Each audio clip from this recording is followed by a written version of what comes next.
everyone. I want to welcome you to Profitable Pursuits. I am extra excited for this interview because we speak the same language.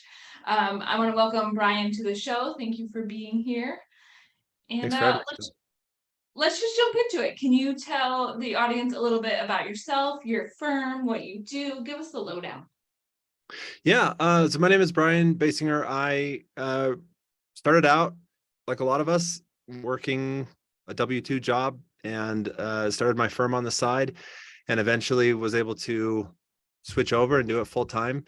I ended up growing that firm and sold it about a year and a half ago, and now I am kind of trying to remake that firm in a new model.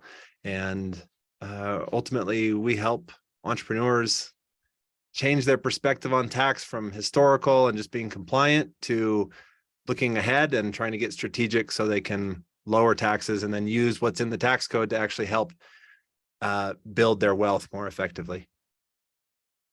I could just geek out. I love that. I love it's using something that we all have to comply with, but to your benefit, right? Yeah. We don't have to pay taxes, but how can we benefit from the tax code? Because there's so many opportunities. Super cool. I think it's really similar to what you do in that we all have to do our books, but are we actually taking that information and using it to look ahead and get information that can help us make better decisions for what's coming? Or is it just about what already happened? Right. So often, as I'm sure you've experienced in the accounting, tax, finance world, people just want to tell you what you did in the past, which is great, but you have to use that information to move forward. Yep. 100%. Cool. For sure. The biggest thing that we can all relate to as business owners is that we have to attract, obtain, whatever verbiage you want to use, clients. That's just the reality of it. We don't have business if we don't have clients, whether it's brick and mortar or a service base like you have. What is your best tips, tricks to attract clients and to get your name out there? What I have found has worked best for me is to, as much as I don't enjoy it. I'm a pretty private person, but I have to make a conscious effort to put my thoughts and ideas out there. And so a big part of what I spend my time on is thinking about the problems that my clients might be facing, which oftentimes are the same problems that I'm facing, and trying to come up with novel ideas or concepts around that. And they're not all totally original, and then putting it out there in whatever format. And so, we use a lot of different formats. Probably the one that we get the most traction on is Instagram and Facebook, and we're playing around with YouTube. But ultimately, that all has to funnel somewhere. And then we direct people to a couple of different areas. I've been running a live webinar every week for the last 6 months, and that's been an interesting experience. But even from there, we funnel people to one-on-one calls because our business is so personal, and ultimately we've found that that's where everything really has to end up. So we know that for us, that's probably not the case for every business owner out there, but for us, that's where it all has to point to. And so everything we have points to that. And then I just get on the phone, and honestly, it's not really, I don't look at it from a salesy perspective. It's just a conversation, and we're talking about what they need and what we offer. And if it makes sense to work together, it usually works out. And if not, then that's totally okay too. Cool. I love that. It's a very similar model, just sharing perspectives.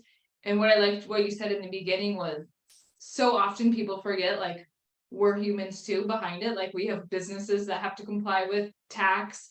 We have to use the numbers from our accounting data to drive decisions just like every other business owner. And we're no different or no better, right? We have the same challenges. Right. Yeah, it's so funny to say that because I hear that all the time, that well, you're a CPA, so all this stuff, must just come naturally for you. And no, it doesn't. I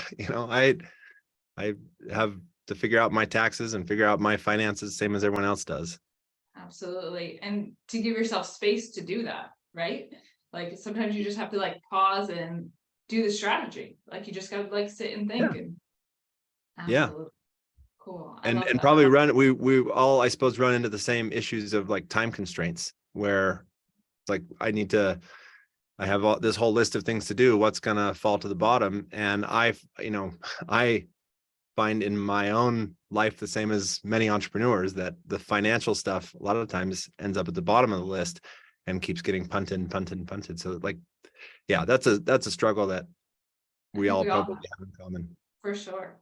I love how you humanize it. So many people see it separate, and most business owners, entrepreneurs, regardless of if your service, product, we're all doing the same thing. We're all talking about what we need to do. We should probably talk about it a little bit more in whatever medium that is, to your point, and just get out there, right, and share our opinions.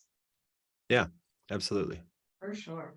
What, as you sold your business, what was your biggest like learning or takeaway from selling a business? Ooh, that's a question I haven't got before. It's really good. The biggest learning, it's funny, big part of the reason why I decided to sell it was because I had so many clients that have gone through similar, the similar stage and process where they're looking to sell. And I thought I will 100% learn something from this, uh, regardless of whether it turns out to be a good choice or a bad choice, down the road. So I learned a couple of things. The first one is how important the relationships are to my business and to myself, and that it really was difficult to untangle those two things from each other. That Yeah, the business I was selling was one of relationships, and to just like sell those in a transactional way was not nearly as clean as I expected it to be. And the second thing, which is related, was that I would have put a lot more time and effort into vetting the buyer next time. I mean, if and when I make that decision again, uh, I will be much, much more picky about who I allow to entertain the idea of buying a business. Whereas before, I thought of it more like a house, where it's like, I don't really care who buys it. They're going to buy it, and it's their asset to deal with. But because of those relationships, it, I think, is actually really critical to make sure that you have a buyer that you're on the same page with, and that you guys have a good plan for transitioning and making sure that these relationships that are important, they're people, that they stay happy throughout the process. for sure. I was on a call with a client this morning. We help a lot of people buy businesses, and like, what should we evaluate the thought? What should we offer? And even looking at their side going in, they know like you have to be so careful, and you're teeter-tottering a line because someone else has built all these relationships, and you're buying relationships.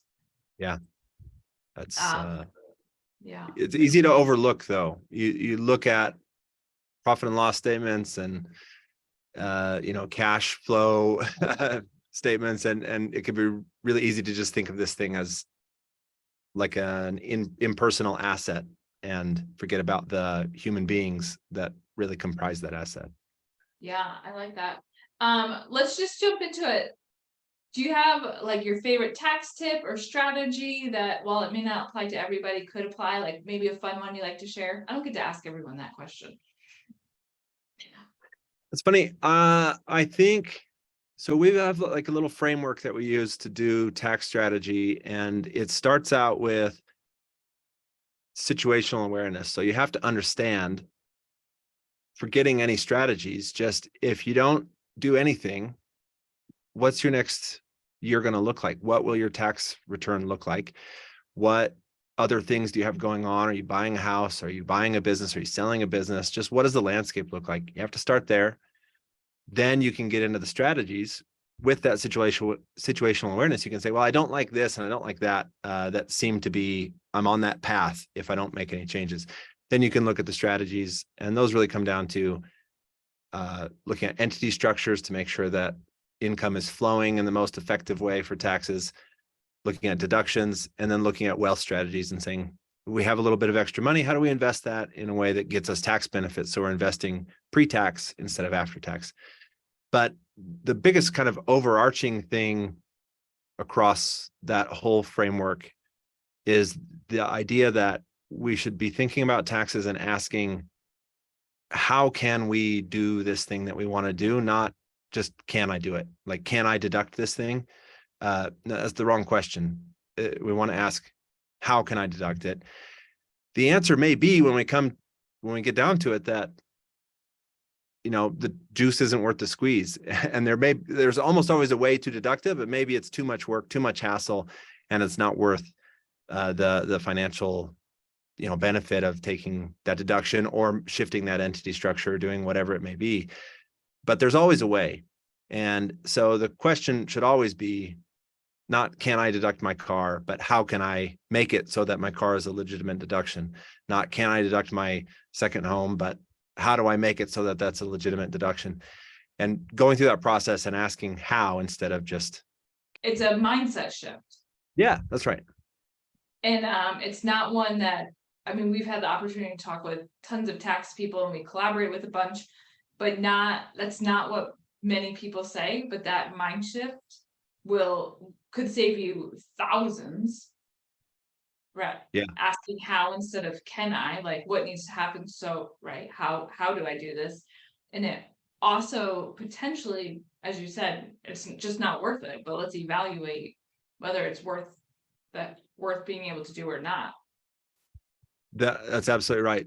You know, back to that situational awareness, like, you know, we may come up with a baseline scenario where we say, look, if we don't do anything, this is what your tax return is going to look like. And then maybe there are 5 different things that we could do to lower taxes, and maybe 2 or 3 of those don't make sense at the end of the day. It's like, well, maybe there is some risk involved and the person is really risk averse, or maybe it's just a lot of hassle, or sometimes there are like other fees, attorney fees or things like that you have to deal with. And the combination of all those might mean that you decide not to go one direction. But usually, well, first off, you should have those options in front of you so you can make a choice, right? And then second, usually if you can see that stuff coming far enough in advance, then you can say, okay, how do I plan for that? How do I, you know, maneuver so that this isn't as much of an inconvenience? And that's all just so much easier to do. Let's say, like, literally right now for this tax year, instead of waiting till the year's done, getting to that point where we're getting ready to file the return and then wondering, oh, you know, how can I lower this? And then the only thing that's left at that point is like, well, just stuff more money into a retirement account. You're not going to see it for a couple decades, but. Yeah, I love that idea of a mindset shift. How instead of, so good. Let's talk about, I normally like to ask people, if you had to build your firm up again, or your business or whatever it is, in half the amount of time, how would you do it? But like, you're in that situation, right? So you just sold a rather successful business and now we're building again. So how are you going to do it quicker? Like, it's funny because it's been about 1.5 years since I sold it, and we're probably about half as big as we were when I sold it. So what took 5 years has kind of happened almost unintentionally in 1.5 years. So it's just so much easier once you get your feet under you. But with that said, I probably wouldn't, if I were going to do it again, I probably wouldn't have sold. I probably would have taken that and built on it and made changes and done things differently. But in terms of just doing it faster, we keep coming back to mindset, but really it is so critical. I think so often we get in our own way where we get stuck in these mental loops. And because we're maybe not sure what to do, we don't do anything and we just kind of walk in circles or go find a distraction and go do that. And just knowing what to do, it's an unfair advantage. It's not really a great answer to your question, maybe, but I think if I were going to start even like another business in an unrelated field, the biggest thing that I would try and do, applying that lesson across, you know, an industry, is just take action. Like, don't let yourself think about how am I going to do this perfectly. Just take one step, take another step. If you need to go back and fix something, you always go back and fix it. But consistent steps forward is the way to make progress. And I think too often the fear of not being perfect keeps us from taking those steps. I was just analyzing, like, when we see businesses, we work with a lot of businesses from startup to multi millions at this point. And I was evaluating like what businesses make it, because we're in that era, in my opinion, where a lot of businesses are starting to, I don't want to say die off, but close their doors, you know, the COVID bust is over, versus the ones that are flourishing, you know, growing. And I think one of Yeah. the biggest differences is the action, or like, you know what to do, so just start doing, do more, talk less type thing. Yeah. That's well said. Do more, talk less. I really like that. So many people know what to do, or you may not know like the quote unquote perfect answer. There is no perfect answer, just move. Yep. Yeah. Right. That's right. Right. And there, I mean, honestly, there's so much information out there that and I still make this mistake. I'm sure we all do, Sure. but there's so much information we can get stuck in this loop of like, oh, if I listen to this podcast, no offense to that, I have one too, but like, if I listen to this podcast, I'll find the answer there. It's like, you may Yeah. find an answer, but that'll be a lot easier to implement if you're actually making progress. What's that analogy of like the rudder doesn't do anything unless the boat's moving? And Yeah. I think applies to knowledge. Like if we're moving, then we can steer. If we're not moving, then, setting the perfect course and For steering sure. all the right ways doesn't actually do anything. For the most part, like if we can just totally be real, at the end of the day, all these podcast hosts, gurus, whatever, like myself included, everyone's really saying the same thing. Like, and no discount to anybody. We're all really just saying the same thing, and it's whoever you resonate with that makes you take the action. Yeah, that's exactly right. Actually, Yeah. that is like, that's a light bulb thing. It's, in fact, as people who I mentioned earlier, like people who are producing content in some form or another to try and speak to an audience, there's nothing we're really going to say that someone couldn't go find online. The thing that really is going to affect how people see us and how we resonate with people is if we can convince those people to actually take action. That's huge what you just said. That was just an epiphany for me. Thanks. Cool. I'm glad it worked out. That's what I got to remind myself. Some people are like, oh, it's all copyright. Well, it's all copyright. It's all just reiterating what someone else said. But whoever resonates, like, just do it. And Yeah. that's okay. Just find who works for you. Alrighty. I am obsessed with the internet because it brings connections like this that you wouldn't normally have. And one of my favorite parts is one that you get to meet people that I wouldn't meet in my hometown here in South Carolina.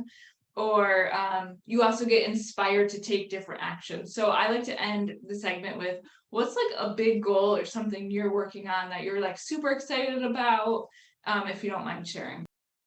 I am trying to create a little bit of a different model or add on a model, which I think is, having looked at your website, is something you're can probably relate to. But generally speaking, most entrepreneurs are underserved when it comes to their tax strategies, because there are two types of accountants. There's the type that's really, really expensive and gives really good strategy. And then there are the accountants that are, but most entrepreneurs can't afford that first type, right? And then there's the type that has lower prices, so they work with all the other entrepreneurs out there. And just by, not because they're bad people, not because they're trying to do anything wrong, but because of their business model, they're like in this middle ground of like, they're not cheap, but they're not expensive enough to only work with a few people.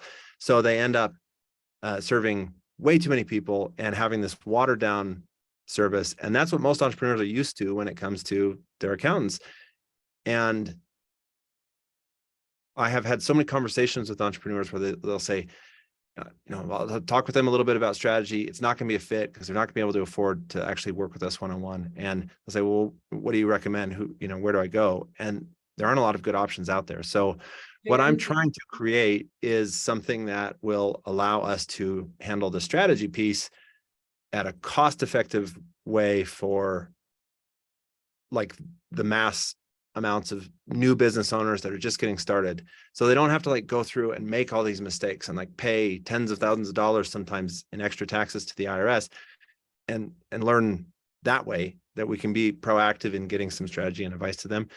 And so that's what I'm trying to create and have made some steps towards, but there's still, a wide gap between where I'm at and where I want to go with that. So that's my big goal. Such a needed, and I didn't know that was your goal before we got on this call, but it is such a needed field. I could talk for hours, just about the experience that growing entrepreneurs who are growing and scaling business deserve when it comes to tax strategy, also like broken down in like a way that they understand. And the number of entrepreneurs who come to us and like, someone won't pick up the phone, they won't return my email. And while we try to beat that stigma when it comes to your accounting, your fractional CFO and bookkeeping, I appreciate to hear it on the tax side, because it's really a partnership, that whole financial picture. Yeah, absolutely.